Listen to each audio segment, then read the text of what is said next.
katakan Engkaulah Tuhan.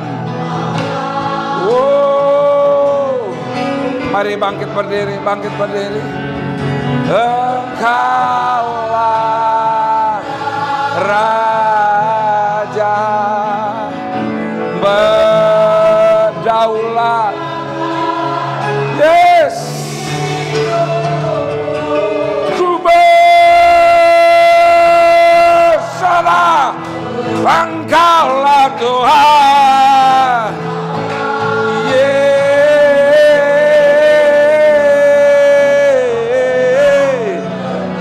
Engkaulah Raja.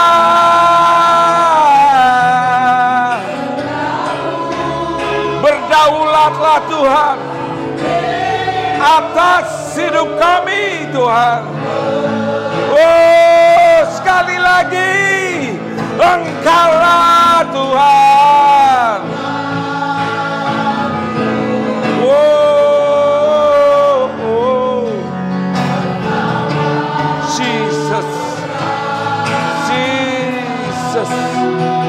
My God, mari Roh Kudus, ku berserah penuh, berdaulat,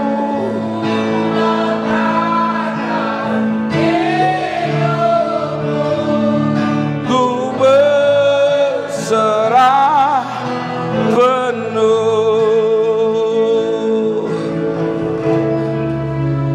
Sebagaimana firman-Mu yang kami ucapkan hari ini Tuhan, biar Engkau yang berdaulat atas kehidupan kami, biar Engkau yang berkuasa atas kehidupan kami, biar Engkau yang menjadi raja dalam kehidupan kami. Engkau satu-satunya dalam kehidupan kami.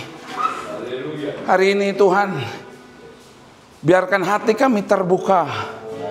Kami punya telinga yang sanggup mendengarkan apa yang sedang Roh katakan kepada jemaat. Izinkan setiap kami mengalami perjumpaan dengan Sang kebenaran, sehingga kami pulang tidak dalam kondisi yang sama lagi. Kami pulang dalam kondisi kami berjumpa dengan Tuhan. Di dalam nama Yesus Tuhan, izinkan hamba-Mu menyampaikan segala sesuatu dengan bahasa yang sederhana dan mudah dimengerti, sehingga setiap umat-Mu dapat menangkap firman yang disampaikan oleh Engkau. Yesus, kami berikan keleluasaan seluas-luasnya. Bekerjalah dalam nama Yesus. Semua yang percaya katakan amin, amin, amin. Beri tepuk tangan dulu buat Tuhan. Oh God, apa kabar? Luar biasa. Oke, siapa yang hadir tadi malam? Oke, saya akan lakukan lanjutan dari apa yang saya bagikan tadi malam. Karena saya percaya begini, di tengah banyak sekali kegerakan, di tengah Tuhan lakukan banyak sekali mukjizat. Ini saya bagikan karena saya percaya bahwa Bapak Ibu di tempat ini adalah murid Kristus. Amin. Amin. Nah, di tengah-tengah kegerakan, ketika ada perubahan paradigma, sehingga kita memikirkan segala sesuatu dari sudut pandang Tuhan, Tuhan pasti bekerja. Amin. Tapi di tengah Tuhan bekerja, akan ada selalu orang Farisi, ada selalu orang-orang ahli Taurat yang merasa lebih bermoral daripada Tuhan. Sehingga apa? Sehingga ketika Yohanes 5, kalau Bapak Ibu lihat Yohanes 5 ayat selanjutnya, kau akan melihat ada banyak sekali pertentangan. Kenapa? Karena waktu itu Yesus menyembuhkan orang lumpuh 38 tahun tersebut. Di mana? Di hari Sabat. Ada banyak orang yang lebih memikirkan memegang sistem dunia, memegang budaya manusia lebih daripada perkataan Tuhan. Padahal Tuhan mau bilang begini, ketika engkau mendengarkan suara Tuhan Allahmu dan melakukannya dengan setia seperti yang Dia firmankan hari ini, maka segala sesuatu itu akan menjadi bagianmu. Engkau akan jadi kepala dan bukan ekor. Kemanapun kau pergi, engkau akan diberkati Tuhan. Keluarlah diberkati, masukmu diberkati, keluarmu. Apa saja yang tanganmu akan dibuat Tuhan berhasil. Nah, itu semua bicara tentang apa? Bicara tentang perkenanan Tuhan yang ada dalam kehidupan kita. Tapi itu tidak bisa terjadi. Tidak bisa terjadi ketika apa? Ketika kita terus hidup di bawah tekanan dunia ini. Nah, saya akan lanjutkan. Mari kita buka Lukas 12. Lukas 12 ayat yang pertama sampai ayat yang ke-12. Sudah dapat? Lukas 12 ayat yang pertama sampai yang ke-12. Kita baca perikopnya sama-sama apa? Pengajaran khusus bagi murid-murid. Jadi ini pengajaran khusus bagi para murid.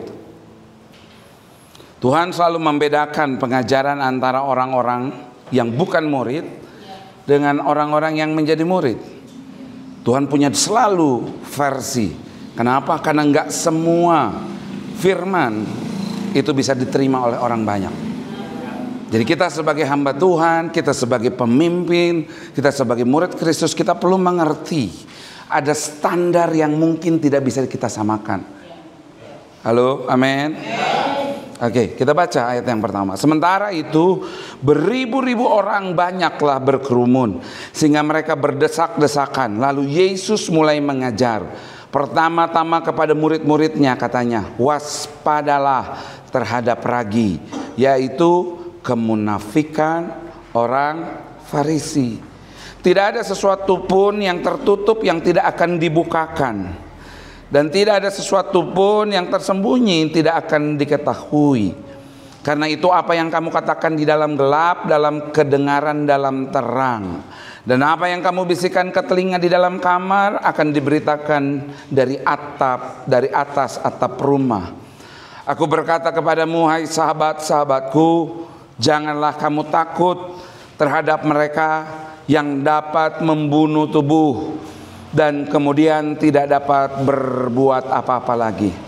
Aku akan menunjukkan kepadamu siapakah yang harus kamu takuti. Takutilah dia yang setelah membunuh mempunyai kuasa untuk melemparkan orang ke dalam neraka. Sesungguhnya aku berkata kepadamu, takutilah dia. Ayat yang ke-6. Bukankah burung pipit dijual 5 ekor 2 duit? Sungguh pun demikian, tidak seekor pun daripadanya yang dilupakan Allah. Bahkan rambut kepalamu pun terhitung semuanya. Karena itu jangan takut, karena kamu lebih berharga daripada banyak burung pipit. Aku berkata kepadamu, setiap orang yang mengakui aku di depan manusia, Anak manusia juga akan mengakui dia di depan malaikat-malaikat Allah. Tetapi barang siapa menyangkal aku di depan manusia, ia akan disangkal di depan malaikat-malaikat Allah. Setiap orang yang mengatakan sesuatu melawan anak manusia, ia akan diampuni. Tetapi barang siapa menghujat Roh Kudus, ia tidak akan diampuni. Apabila orang menghadapkan kamu kepada majelis-majelis atau kepada pemerintahan-pemerintahan dan penguasa-penguasa, janganlah kamu khawatir bagaimana dan apa yang harus kamu katakan untuk membela dirimu. Sebab pada saat itu juga Roh Kudus akan mengajar kamu apa yang harus kamu katakan. Bapak Ibu, ini bicara tentang apa? Ini bicara tentang kualitas. Saya akan bagikan ada 3 hal dari Lukas 12, dari ayat yang pertama sampai ayat yang ketiga. Ada 3 hal kualitas kehidupan seorang murid yang harus kita tetap miliki. Katakan, seorang murid wajib memiliki identitas yang benar di hadapan Tuhan. Bapak Ibu, ketahuilah bahwa ketika engkau masuk dalam kerajaan Allah, engkau punya benih ilahi. 1 Yohanes 3 ayat yang ke-9 bilang begini, setiap orang yang lahir dari Allah tidak dapat berbuat dosa lagi. Kenapa? Karena benih ilahi tetap ada di dalam dia. Dan ia tidak dapat berbuat dosa lagi. Jadi Tuhan sampai harus mengulangi ini 2 kali. Bapak Ibu, kalau Bapak Ibu sudah dilahirkan dari Allah, engkau punya benih ilahi. Benih ilahi itu sanggup membuat engkau tidak dapat lagi berbuat dosa. Jadi ketika Bapak Ibu mengundang Yesus masuk sebagai Tuhan dan Juru Selamatmu, dan engkau memutuskan untuk dicetak ulang dalam kerajaan Allah, sehingga kehidupanmu hanya berpadanan pada firman dan Roh Kudus, engkau akan masuk dalam yang namanya karya kerajaan Allah. Oke? Paham di sini? Oke? Karya kerajaan Allah bukan hanya sekedar ketika kamu mati nanti masuk surga. Bukan. Tapi engkau bisa menikmati seluruh otoritas Allah. Nah, itulah identitas yang Tuhan berikan dalam kehidupanmu. Ketika engkau mengalami seluruh otoritas Allah berkuasa, ketika engkau bilang engkaulah raja, berarti apa?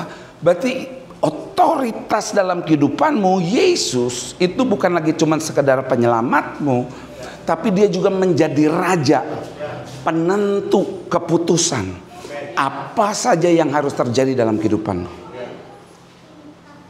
Oke?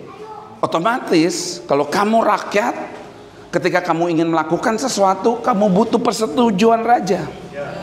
Jadi ketika kita bilang bahwa engkaulah raja, itu berarti engkau harus memutuskan setiap keputusan dalam kehidupanmu harus berpadanan dengan perintah sang raja.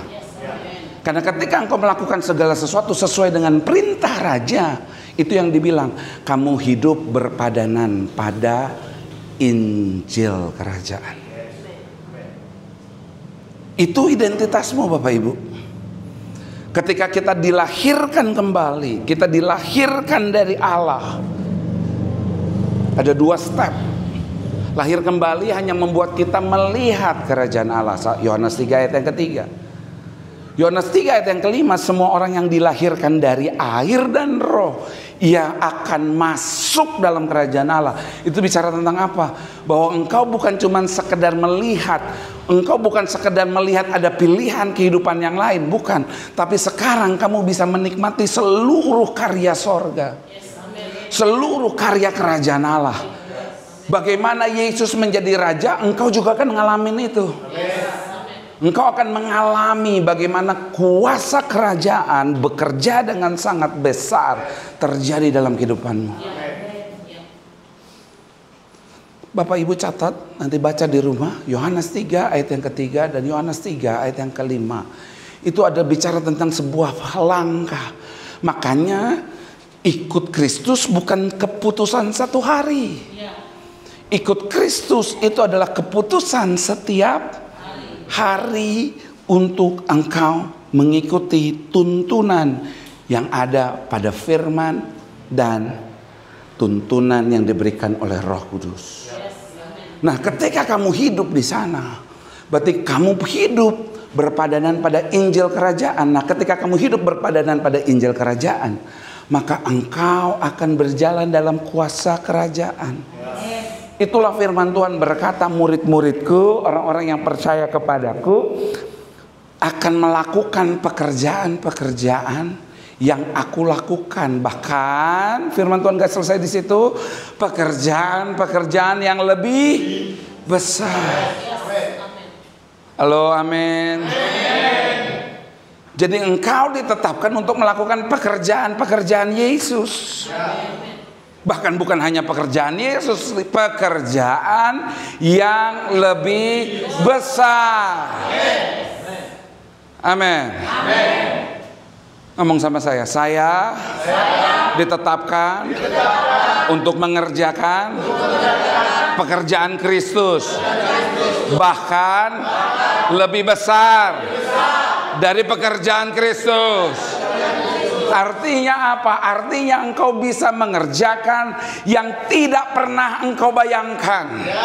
Ada banyak mukjizat yang akan benar-benar engkau lakukan, bahkan mukjizat yang belum pernah tercatat di dunia ini, karena engkau punya Kristus dalam kehidupanmu.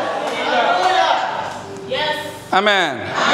Engkau punya Yesus yang berkuasa. Engkau punya Kristus yang tidak pernah bisa dihentikan oleh apapun. Makanya Yohanes bilang begini, kamu dan saya sebagai muridku akan mengenal Bapa.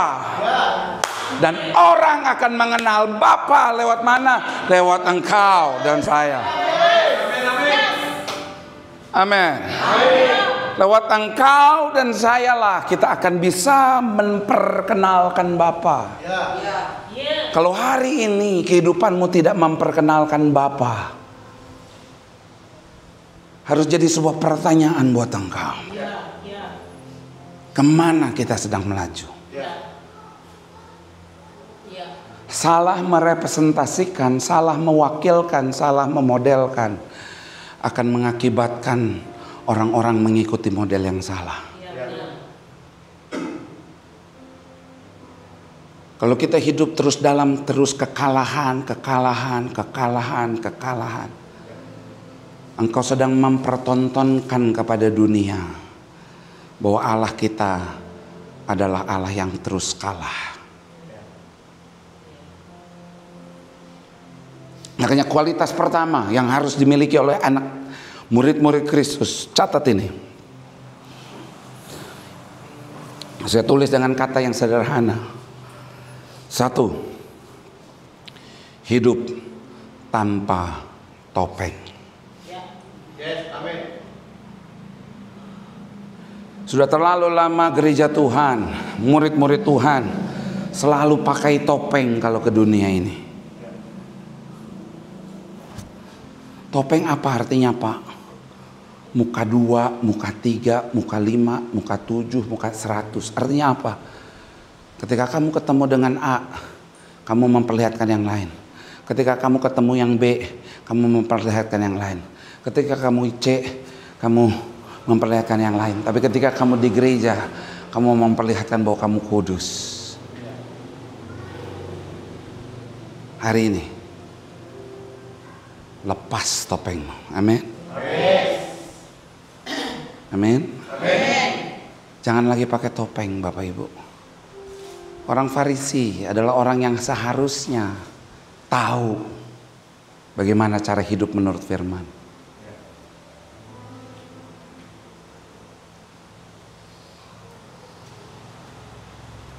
Ahli-ahli Taurat adalah orang-orang yang sangat tahu.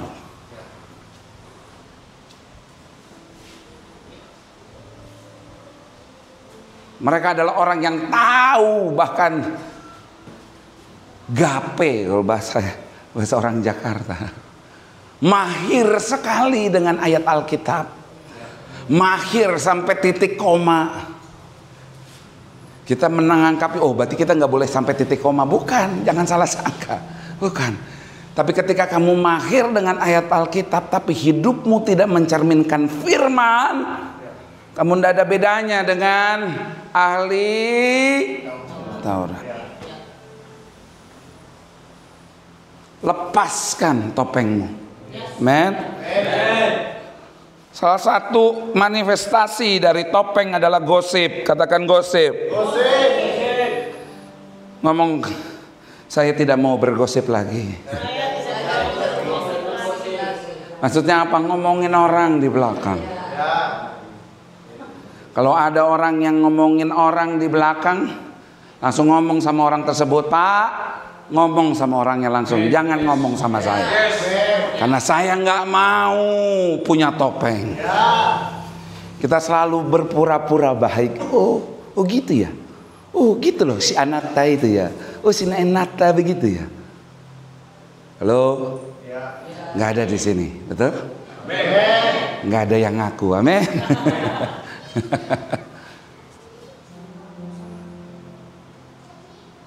Selesaikan gosip. Bapak Ibu, yang salah satu roh yang menghancurkan bangsa ini adalah ketika kita sudah mulai bergosip. Berapa banyak kita selalu menggosip, kita ikut arus gosip. Ibu-ibu, jangan bergosip. Amin. Bapak-bapak, jangan bergosip. Aduh, ketusuk lagi nih, nggak apa-apa, sehat. Ditusuk hatinya sama firman Tuhan, sehat. Amin. Waspadalah terhadap ragi orang Farisi, yaitu kemunafikan.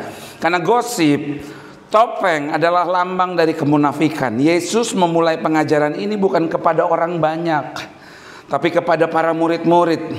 Karena kerajaan Allah, mau nggak mau Bapak Ibu, tidak diperuntukkan oleh orang untuk masa orang banyak. Enggak. Hanya orang-orang yang mau. Hanya orang-orang yang mau, yang meresponi firman Tuhan lah, merekalah yang akan menerima kerajaan. Berapapun umurmu, tua, muda, berapapun, nggak peduli. Engkau ditetapkan Tuhan untuk benar-benar hidup mewakilkan Tuhan, memperlihatkan kepada orang-orang dunia ini bahwa engkau adalah anak-anak kerajaan Allah. Yesus berkata, tidak ada yang tersembunyi yang tidak akan dibuka. Apa artinya? Kerajaan Allah adalah kerajaan terang. Dia nggak suka sama yang gelap-gelap. Artinya apa? Sepandai-pandainya kamu menutupi kebusukanmu, akan tiba saatnya Tuhan akan expose. Kenapa? Karena Tuhan senang dengan yang namanya terang. Amin.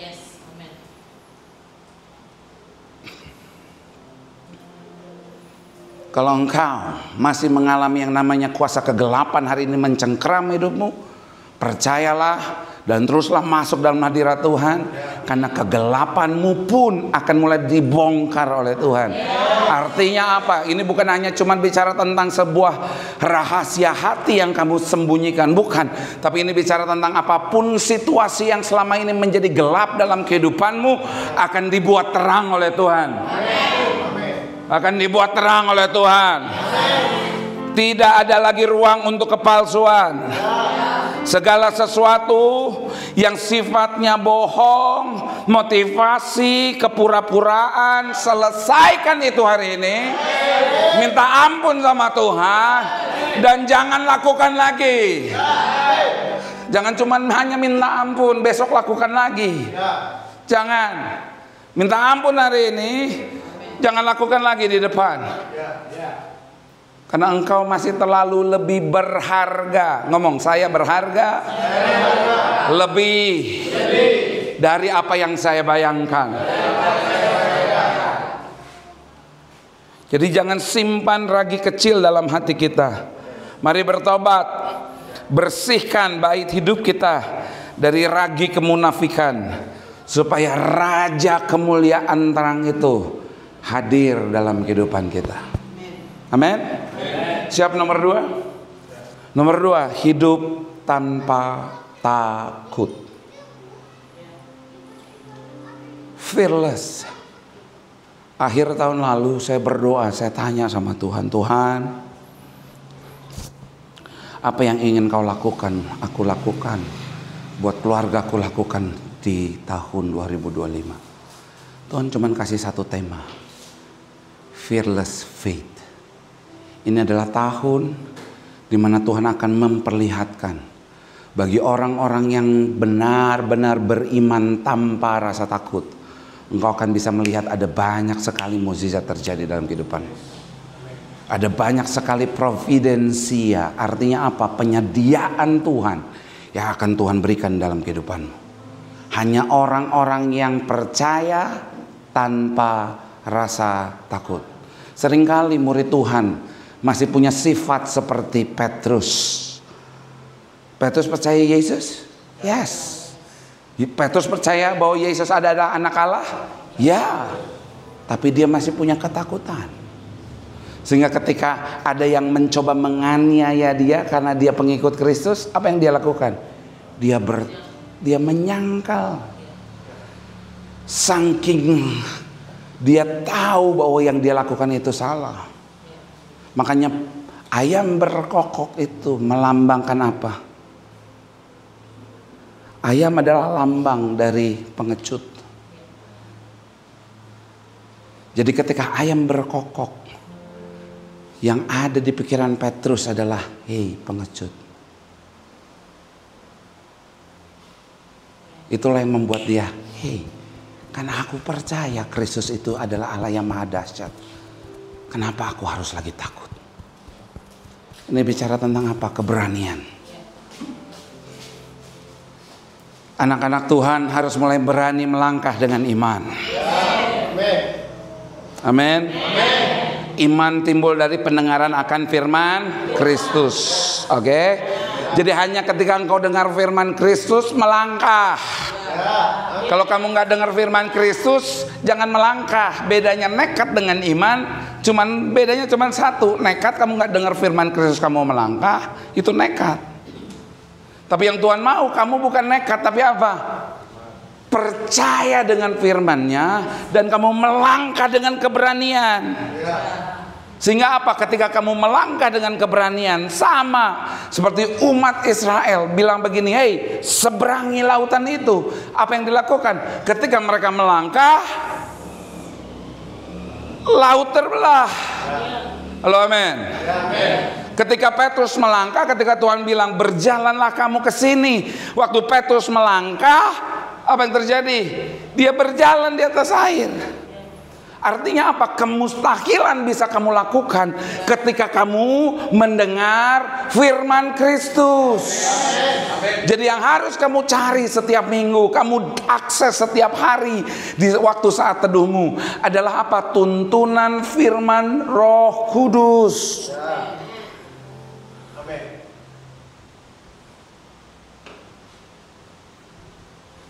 Kalau firman berkata berjalanlah, jalan. Seperti orang yang sudah lumpuh 38 tahun. Ketika firman itu diberikan, jalan. Tapi ketika firman belum diberikan, jangan jalan Bapak Ibu. Ada amin.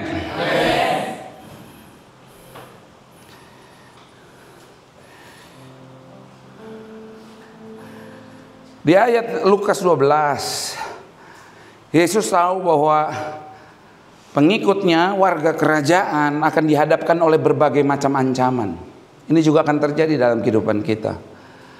Ada ancaman sosial, ada ancaman ekonomi, bahkan mungkin ancaman fisik. Ketika engkau belajar berjalan untuk taat dengan apa yang firman Tuhan katakan, seringkali ada banyak ancaman akan mencoba menghalangi engkau untuk tetap percaya kepada Tuhan. Apapun situasinya, ancaman politik, ancaman sosial, ancaman ekonomi, atau ancaman fisik sekalipun bahkan, jangan biarkan itu menghentikan engkau dari kepercayaanmu kepada Kristus. Halo? Yang amin cuma 2 orang. Halo, amin. Yang ketiga, hidup tanpa kompromi. Ngomong sama saya. Hidup tanpa kompromi. Sekali lagi, hidup tanpa kompromi. Setiap orang yang mengakui aku di depan manusia itu bicara tentang apa? Apakah engkau berani memperlihatkan Kristus lewat hidupmu?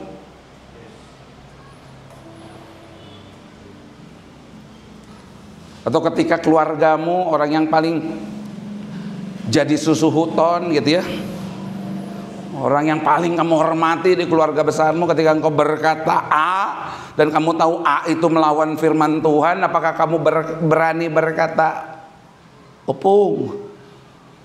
itu salah. Atau kamu cukup menghindar? Halo?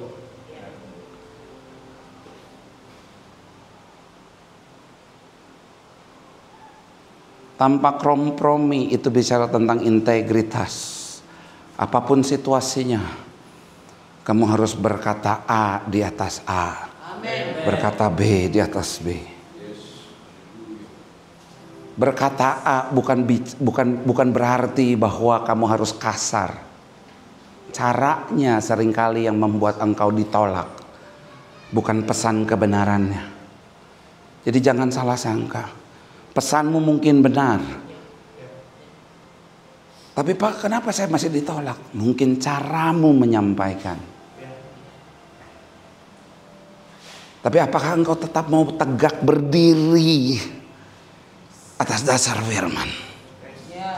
Apakah engkau mau tetap berdiri berkata bahwa ini adalah kebenaran, ini adalah jalan kebenaran dan hidup?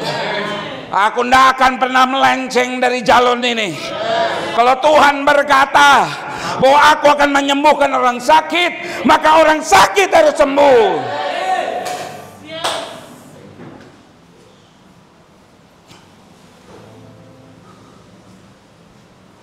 Ada amin.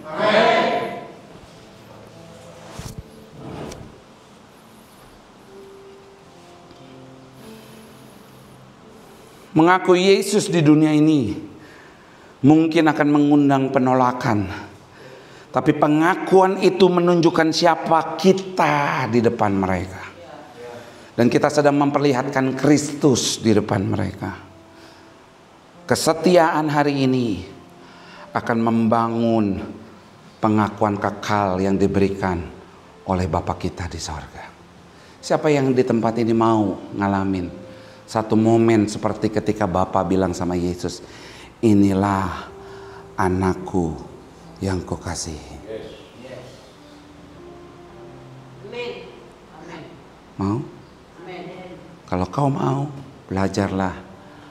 Jangan kompromi.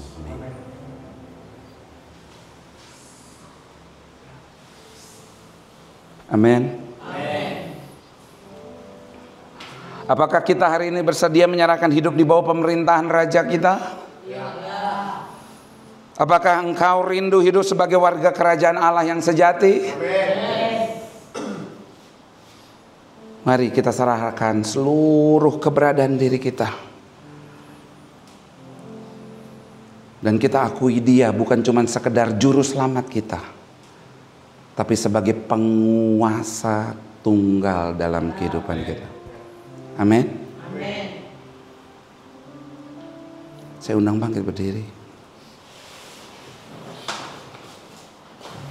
Bapak Ibu, saya tinggalkan pesan paling berharga dari selama pelayanan saya di Desa Gajah. Ini adalah benih kerajaan.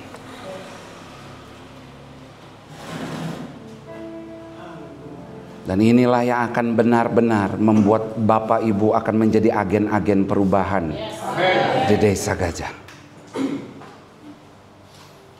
Tanpa tiga hal ini, engkau tidak akan pernah memasuki dimensi ini. Miliki tiga hal ini.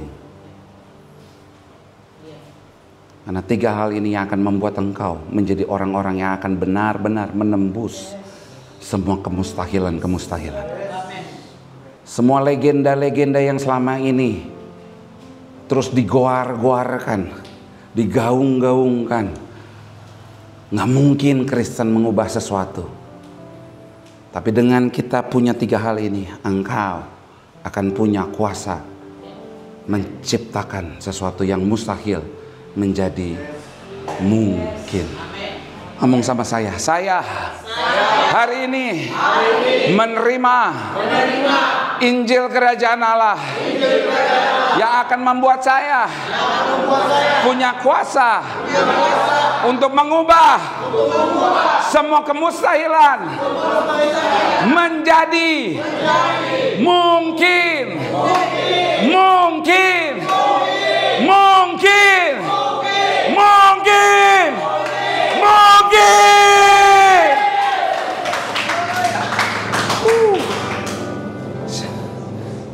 Bapak, aku berdoa melepaskan berkat terbaik dari dalam kerajaan Allah turun atas kehidupan mereka. Mulai hari ini, berkat Abraham, berkat Ishak, berkat Yakub, berkat Allah generasional turun atas kehidupan mereka. Mari angkat kedua tanganmu, terimalah berkat ini. Engkau akan jadi kepala dan bukan ekor. Engkau akan menjadi kepala. Engkau akan punya kualitas kehidupan sebagai seorang kepala. Dan Tuhan akan membawa engkau menjadi pencetak-pencetak sejarah baru buat desa Gajah. Dalam nama Yesus terimalah ini. Dalam nama Yesus. Semua yang percaya katakan amin, amin, amin. Beri tepuk tangan buat Tuhan.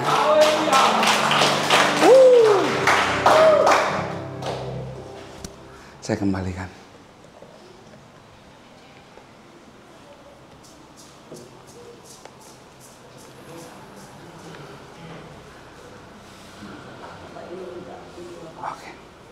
Bapak sakit apa? Bapak situ aja, duduk aja Pak. Bapak sakit apa? Ngomong Pak. Sakit apa? Pak Pendeta, keluar saya cuci darah. Dan saya nggak bisa jalan. Mata saya rapuh. Itu saja Pak Pendeta. Bapak percaya Kristus adalah sang penyembuh? Saya percaya Kristus Pendeta. Yes. Kita berdoa ya Bapak Ibu. Angkat kedua tangan Bapak. Angkat Pak tangan. Yes. Jesus. Jesus. Jesus.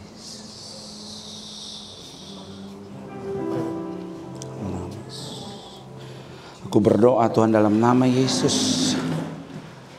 Dalam nama Yesus. Dalam nama Yesus.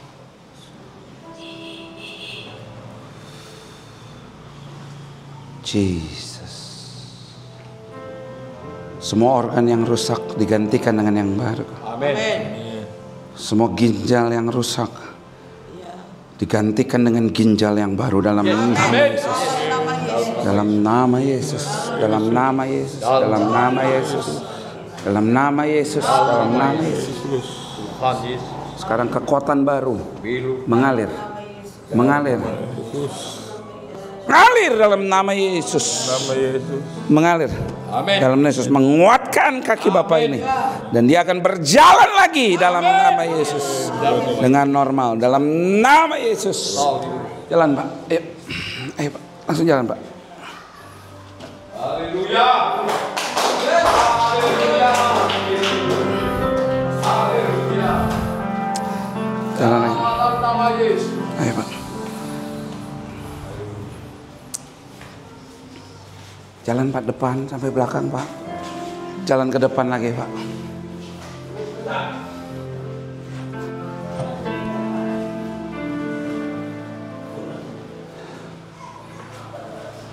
Jesus. Come on, beri tepuk tangan buat Tuhan. Nanti langsung cek ya Pak. Bapak sudah disembuhkan. Yes. Yes Pak. Dalam nama Yesus. Jadilah sembuh. Dalam nama Yesus Tuhan. Dalam nama Yesus. Sembuh. Celiklah engkau sekarang dalam nama Yesus. Amin. Jesus. Jesus. Jesus. Jesus. Yes. Lord. Udah gimana Pak? Bisa lihat? Kelihatan saya? Kelihatan saya? Kelihatan saya? Udah tepuk tangan dulu Pak. Terus pelajari firman Pak. Kesembuhan ini akan kekal buat Bapak. Ya. Terima kasih Pak. Saya kembalikan Pak.